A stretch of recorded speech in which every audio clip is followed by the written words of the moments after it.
In a quiet village surrounded by whispering pines, Ethan packed his backpack with excitement, determined to explore the distant city of Lavenora, known for its breathtaking waterfalls and ancient history. With his camera, journal, and endless curiosity, he boarded the colorful village train, where every window framed green hills and mysterious ruins basking in sunlight, promising him moments worth remembering. As the train rolled through valleys and tunnels, an old woman shared stories of the silver caves, where echoes tell your future, and Ethan marked it as his first destination. Lavenora greeted him with colorful streets, cheerful street musicians, and the scent of spiced fruits and grilled bread from stalls that glowed under paper lanterns strung like stars. Ethan checked into a quirky guest house painted with murals of dragons and mermaids, run by a former opera singer who served morning tea with honey and poems. The next morning, he rented a bicycle and rode to the famous Skyview cliffs, where travelers posed against sapphire skies and hawks soared like kings of the wind.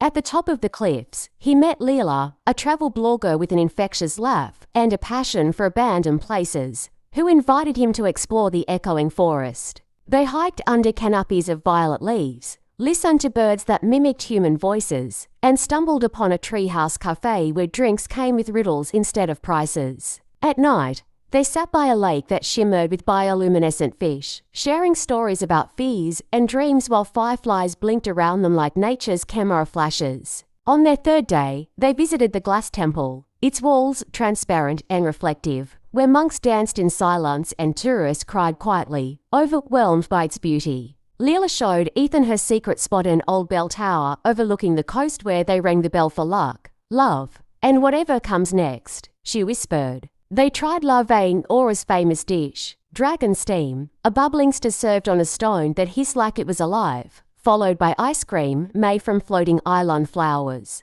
On a gondola ride through the floating garden district, Ethan watched children toss lotus petals into the water, laughing as koi chased the petals like glittering dreams. That night, a surprise fireworks festival lit the sky in silence, each burst accompanied by music through wireless headphones given at the entrance like dancing light whispered directly into their hearts. The duo joined a walking tour of the Forgotten Alley, where shadows told stories through projected illusions, and even walls seemed to sigh with nostalgia. Leila confessed she was staying only a week longer, and Ethan felt a strange twist inside, realizing he already looked for her in every beautiful thing he saw. They climbed Mount Solace together at sunrise, where fog rolled like silk, and strangers hugged strangers while a violinist played The Light You Leave Behind. At the Summit Cafe, they painted stones with their names and dreams, and left them under the dream tree, a centuries-old oak said to grant one silent wish. The next day, Leila left a note under Ethan's door. I'll be where the sky bends with the sea. Come if you feel the same. He found her on the far beach, where giant wind sculptures sang in the breeze, and they kissed under a sky so blue it felt like falling upward. They spent their last days exploring underwater caves with glowworms, taking silent dance classes in candlelit rooms, and joining a midnight boat race under a full moon. On the final night, they wrote letters to their future selves and burned them in a sacred bonfire where the ash was swept into bottles and kept by monks. Ethan realized that sometimes the best tourist moments were not in guidebooks, but in spontaneous laughter, shared fears, and the beauty of having someone to wander with. As their time in Lavenora neared its end, they sat on a rooftop cafe, watching lanterns drift into the sky, each carrying a wish and a farewell. They hugged goodbye at the train station, not with sadness, but with gratitude, promising that if their paths ever crossed again, it would be under the same sky. Ethan returned home changed not because of the places he saw, but because of how he saw them, through eyes filled with awe, love, and memory. He opened a gallery with photos from Lavenora faces, lights, colors, shadows, and named it The Journey to Now. Visitors said his pictures felt like warm wine on the soul. Leila sent postcards from other magical places, floating deserts, icy festivals, musical tunnels, each with a little drawing of their bell tower in the corner. Years later, a little boy asked Ethan, "What was the best part of your trip?"